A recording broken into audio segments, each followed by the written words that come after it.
ओम शांति। आज 16 सितंबर की मुरली में बाबा ने कहा तुम रूहानी पंडे हो। रूहानी पंडे तो रूहें कौन है? आत्माएं। तो आत्माओं की सेवा करते हैं सर्विस, और उन्हें सर्विस करके कहाँ ले जाते हैं? मुक्ति, जीवन मुक्ति में। और जिस्मानी पंडे हैं वो यात्रा पर हमें ले जाते हैं और सबके बारे में बताते रहते हैं। तो बाबा कहते हैं कि तुम्हें तो नशा चढ़ा हुआ होना चाहिए कि कल्प कल्मांतर जन्म जन्मांतर तुमने ये पद पाया है।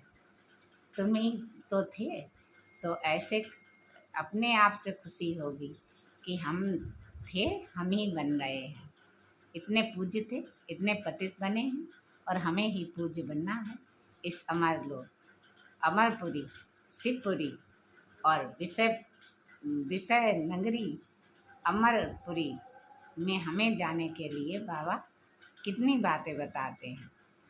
तो ये विषय नगरी है और बाबा की शिव नगरी है, और फिर जो विष्णु नगरी है वो लक्ष्मी नारायण की है। वो हीरो हीरोइन का पार्ट बजाते हैं, अर्थात वो विजयी होते हैं। तो खुशी में रहना चाहिए। खुशी में सर्व संबंध बाप के साथ रहने वाले ही निरंतर योगी, सहज योगी बनते हैं। तो हमें निरंतर योगी भी बनना है, सहज योगी भी बनना है, नशा भी रखना है। पुरुषार्थ की प्रारब्ध ही हमें पाते हैं कल्प कल्पांत तक। अपनी ही रूहानी पंडे बन। मैं आत्मा बाबा का बच्चा हूँ, अभी मैं पढ़ रहा हूँ, फिर जाकर शांति धाम सुख धाम में जाऊँगा। तो ये खुशी होनी चाहिए। और बाबा कहते हैं कि यहाँ पर अधर कुमारी कुमारियों का मंदिर दिखाते हैं। तो बाबा कहते हैं कि जो जिनके बाल बच्चे वो अधर कुमारी हो गई, और बाबा कहते हैं कि जो विजयी होते हैं वो हीरो हीरोइन पाठधारी यानी लक्ष्मी नारायण बनते हैं। तो लक्ष्मी नारायण जो विजयी हो जाते हैं। विजय हमारी तब होती है जब मनसा वाचा कर्मणा पर हम जीत पाते हैं। जीत हमारी तभी होती है जो हम सोचें वह बोलें और वही करें।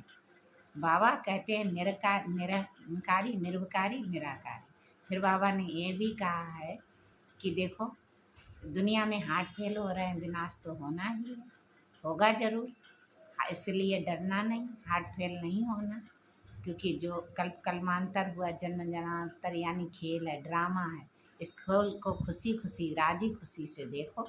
ये देखकर बहुत खुशी होनी चाहिए, क्योंकि तुम तो नए दुनिया में ट्रांसफ़र होगे ना, इसलिए अपने खुशी में रहो। और बाबा कहते हैं सबको ये पैगाम दो, बड़े